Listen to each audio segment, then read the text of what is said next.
In part one of understanding the gospel, we started with God, because without an understanding of God, the gospel doesn't make any sense.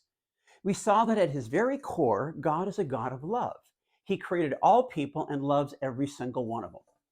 But we also saw there's something else at the core of who God is, and that's that he's holy, which means that he's perfect in every single way. He's perfectly pure, meaning that he can't tolerate or look at any evil with favor, ever.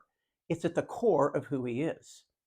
Secondly, we saw that God is perfectly righteous and has an absolutely pure standard of right and wrong that he'll never deviate from. And thirdly, we saw that God is perfectly just. And as he metes out justice and judgment, he does it without any partiality or any favoritism. So that's who God is. And understanding this is what's at the core of the gospel. Now, in part two, we want to take a look at us, humanity, mankind. And it doesn't take rocket science to see that we're a lot different than God. In fact, you could probably put a not in front of a lot of the characteristics of God. We're unloving. We're selfish. We're greedy. And we're always looking out for number one. We're impure. We tolerate evil in other people and we tolerate it in ourselves. We're unrighteous in our standards. We lie and we cheat and we steal and we're always looking out for ourselves. And we're unjust. We have favoritism and partiality going on all the time. In the third chapter in the New Testament book of Romans, which, by the way, is one of the best books in the entire Bible for an explanation of the gospel, it makes some pretty harsh statements about the human condition in verses 10 through 18. It gives kind of a summary statement right at the beginning in verse 10. Here's what it says: "There is none righteous, not even one." And then it goes on in the next verses to describe what this looks like. This doesn't mean people can't do good things, because they can, but it means at the core of our being, there's a major problem going on. Now, some of you might go, well, hang on. If God created us and he created us in his image, then what went wrong? Well, when you read the book of Genesis, the book of beginnings, you find that once God had created people and given them so much, they decided they wanted to be independent of God. They didn't want him telling them what to do. So they decided to rebel against him, voted him off the island, and raised their own flag. And God let them do it.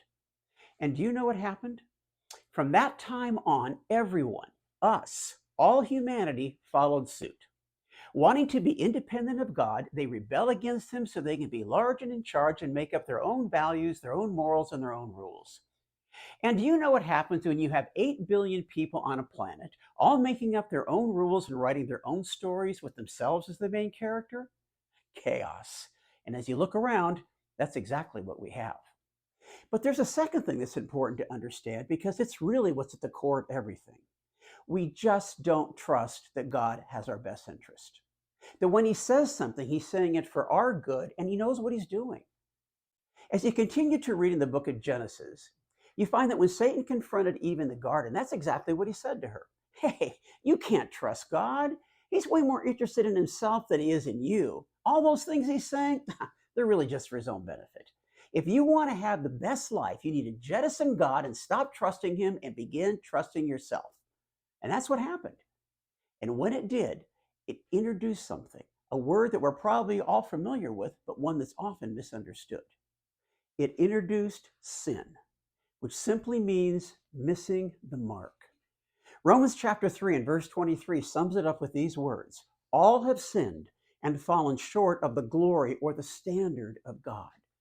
Nobody, not a single person, has ever lived up to God's standards. And the reason is because we just resist God and we reject his authority, putting ourselves in his place and, in many ways, becoming gods of our own lives.